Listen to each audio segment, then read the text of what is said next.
وہ اس وقت نظر آتا ہے جب شادی کے فنکشن میں کہا جاتا ہے نا کھانا لگ چکا ہے، اب آپ لوگ کھانا کھا سکتے ہیں.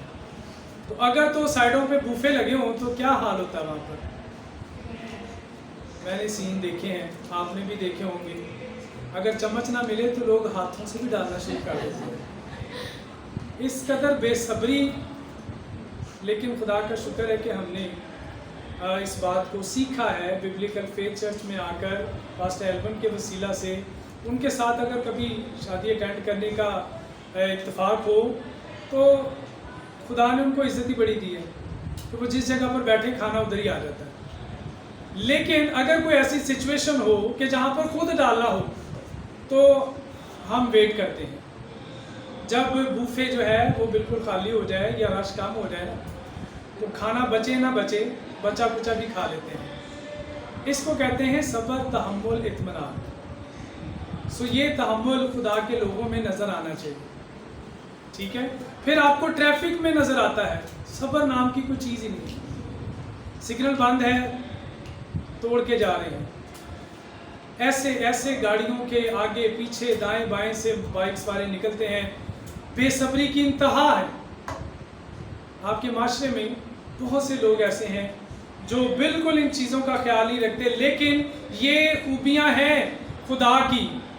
تحمل، صبر، اطمینان، یہ آپ کے اندر نظر آنی چاہیے. بینگ ڈسائپل، شاگرد کا کام کیا ہے؟ سیکھنا. اور جو خدا کے اندر ہے، خدا کے اکلوتے بیٹے کے اندر خوبیاں ہیں وہ ہمارے اندر بھی نظر آنی چاہیے. آمین. پھر ہے نیکی اور بھلائی.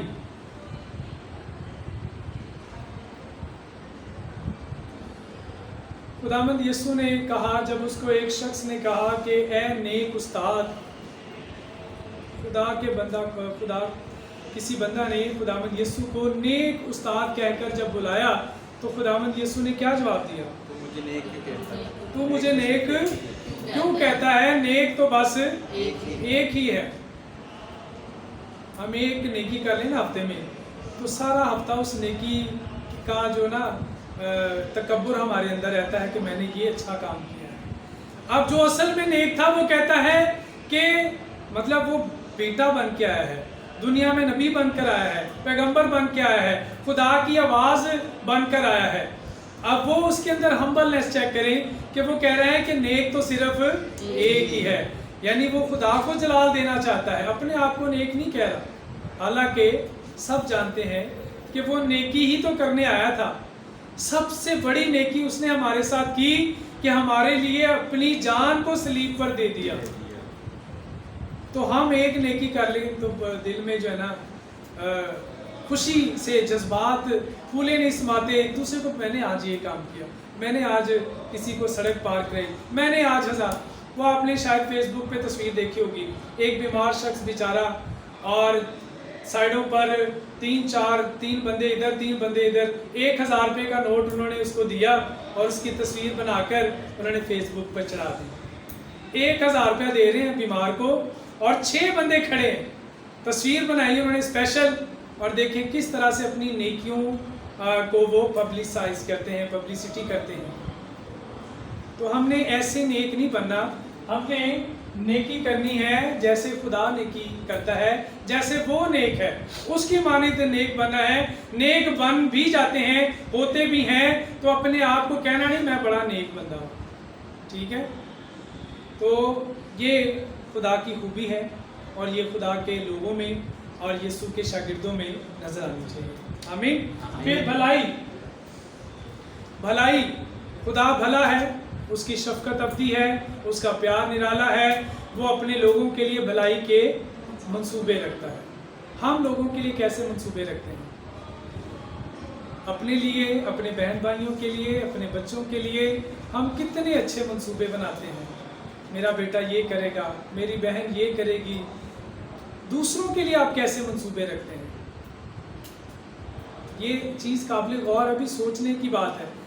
اگر ہم دوسروں کی بھلائی کا خیال نہیں نہ رکھتے then it means you are selfish.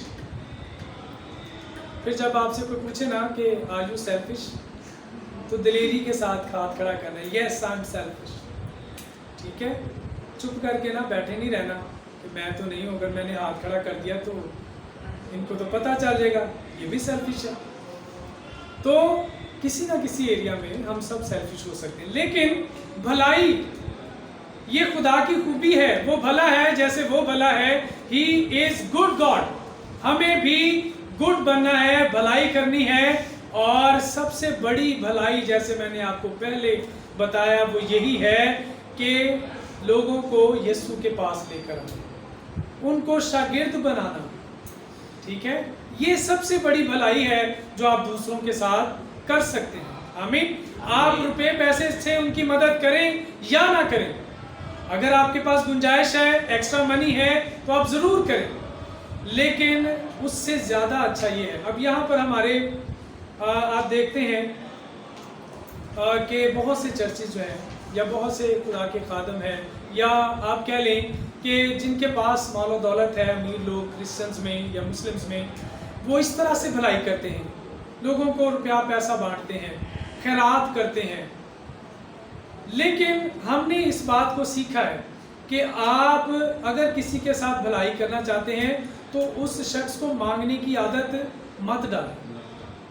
جب آپ روپے پیسے سے کسی کی مدد کرتے ہیں، مدد کرنا بری بات نہیں ہے، لیکن کیا ہوتا ہے اس سے خرابیاں پیدا ہوتی ہیں. خرابیاں کیا ہوتی ہیں کہ اس شخص کو عادت پڑ جائے گی، وہ پھر آپ کے ہاتھ کی طرف دیکھے گا. اگر آپ اس کو دنیا کے خالق اور مالک کے پاس لے کر آئیں اور وہ اس کے سامنے ہاتھ اٹھائے، تو نہ تو وہ خود جو اپنے آپ میں برا فیل کرے گا کہ میں نے مانگ کر کھایا ہے یا لیا ہے، تو وہ جو خالق اور مالک ہے اور اپنی مٹھی کھولتا ہے اور ہر ایک جاندار کی ضرورت کو پورا کرتا ہے، اس سے مانگنا اس کو سکھائیں. اگر آپ اپنے ہاتھ سے اس کی مدد کریں گے تو پھر آپ کے ہاتھ کی طرف ہی دیکھے گا. اس کا دھیان کس کی طرف لگائیں؟ جو سب کو دیتا ہے. سو یہ آپ نے شاگردوں نے سیکھنا بھی ہے اور سکھانا بھی ہے. حقیقی بھلائی یہی ہے کہ آپ لوگوں کو سکھا دیں کہ وہ خدا سے مانگنا سیکھ جائیں، آپ سے نہیں، کسی امیر شخص سے نہیں. زبور 118 اور اس کی 8ویں آیت میں لکھا ہے، کیا لکھا ہے؟ کیا لکھا ہے؟ خداوند یسوع کو شاگرد نے ابلیس نے جب آزمایا تو جیسے جیسے اس نے سوال اٹھایا ویسے ویسے کلام کے وسیلہ سے یسوع نے جواب دیا. تو جو شاگرد ہیں نا ان کو بھی کلام کی آیتیں یاد ہونی چاہیے. ٹھیک ہے، پڑھ کے نہیں بتانا. زبور 118 بڑی مشہور ہے اور یہ مرکزی آیت کہی جاتی ہے آپ کے جو بائبل مقدس ہے، اس کی مرکزی آیت. خدا پر توکل کرنا انسان پر بھروسہ رکھنے سے بہتر. آمین. خدا پر توکل کرنا سیکھیے.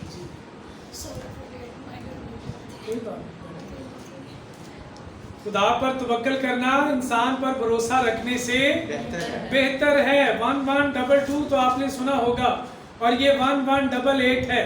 ایمانداروں کو یہ ہیلپ لائن جو ہے جو ضرورت کے وقت آپ کا کام بنا سکتی ہے، آپ کو آسمانی دریچے کھول کر دے سکتی ہے، مصیبت سے آپ کو نکال سکتی ہے. یہ 1188 آپ نے کبھی نہیں بھولنا کہ خدا پر توکل کرنا انسان پر بھروسہ رکھنے سے بہتر ہے. پھر 1189 اس سے اگلی ہی آیت 9ویں آیت میں کیا لکھا ہے؟ خدا پر توکل کرنا عمرہ پر بھروسہ رکھنے سے بہتر ہے. اکثر ہم اپنے جو امیر رشتہ دار ہیں، دوست ہیں، ضرورت کے وقت ان کو دیکھتے ہیں، ان پر بھروسہ رکھتے ہیں، لیکن خدا چاہتا ہے کہ جو عمرہ کا بھی عمراؤ ہے، سب سے امیر ہے، ہر ایک خزانہ آسمان کے تلے اور زمین کے اوپر ہمارے خدا کا ہے. ٹھیک ہے، اور جو خالق اور مالک ہے، خزانوں کا مالک ہے، ہم اس کی طرف کیوں نہیں دیکھتے؟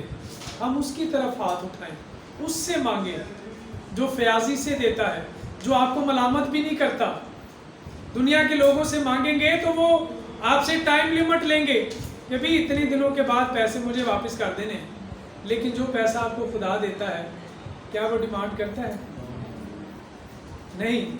لیکن جو آپ اپنے ہاتھ کی کمائی محنت کرتے ہیں نا، اس کا 10واں حصہ وہ ضرور مانگتا ہے. اس کا 10واں حصہ اس کے اوپر آپ کا حق ہی نہیں ہے.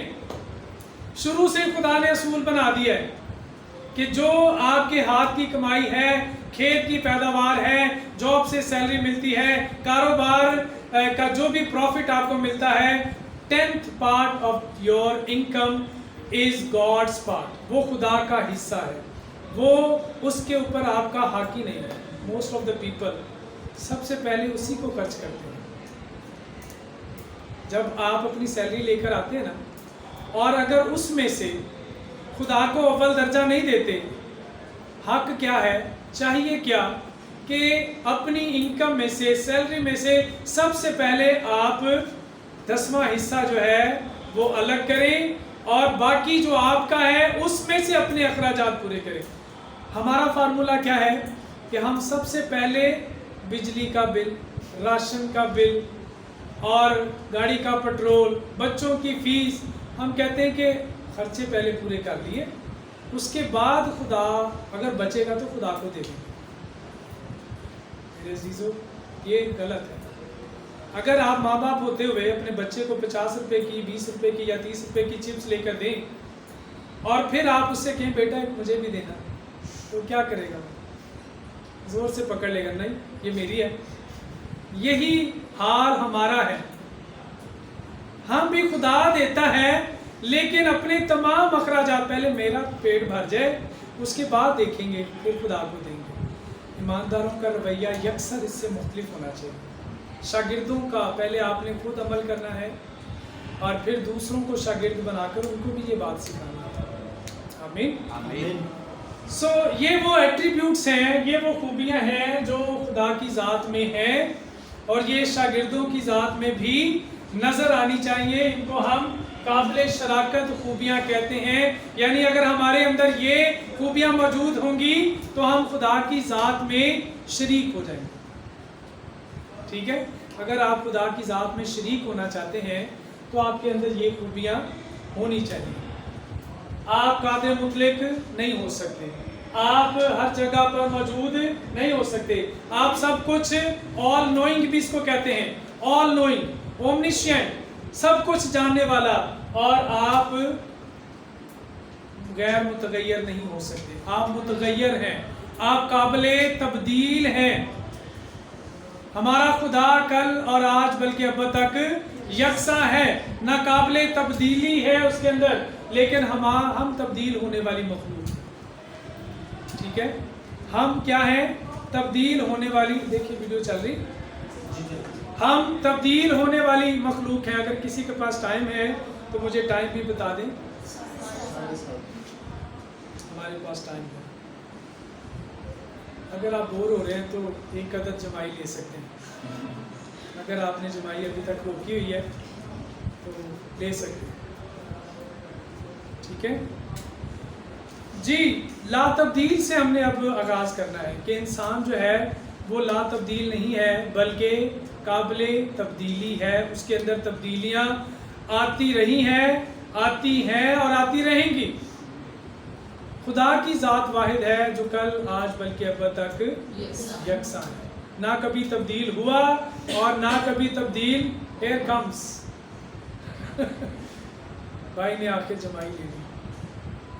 تو تبدیلی کے لحاظ سے ہم نے سیکھنا ہے کہ انسان جو ہے وہ کیا ہے؟ تبدیل ہونے والی مخلوق ہے. ٹھیک ہے؟ اور جب ہم تبدیل ہونے والی مخلوق ہیں تو دو قسم کی تبدیلیاں ہیں. ایک وہ جو عمران خان والی ہے، وہ تیسری قسم کی ہے. لیکن ہم نے دو قسم کی تبدیلیاں سیکھنی ہیں. ایک بدنی ہے. ٹھیک ہے؟ فزیکل اپیرنس جو ہے وہ آپ کی چینج ہوتی رہتی ہے. ٹھیک ہے؟ جیسا کہ اگر آپ مجھے آج سے 20 سال پہلے دیکھتے تو میرے سر پر بھی گھنے بال تھے. لیکن اگر آپ مجھے دیکھیں اب اور پہلے کی تصویر دیکھیں تو آپ یقین نہ کریں کہ یہ سر آپ ہی. ایسے ہی انسان میں تبدیلیاں جو ہیں ہوتی رہتی ہیں بچپن سے لے کر. ٹھیک ہے؟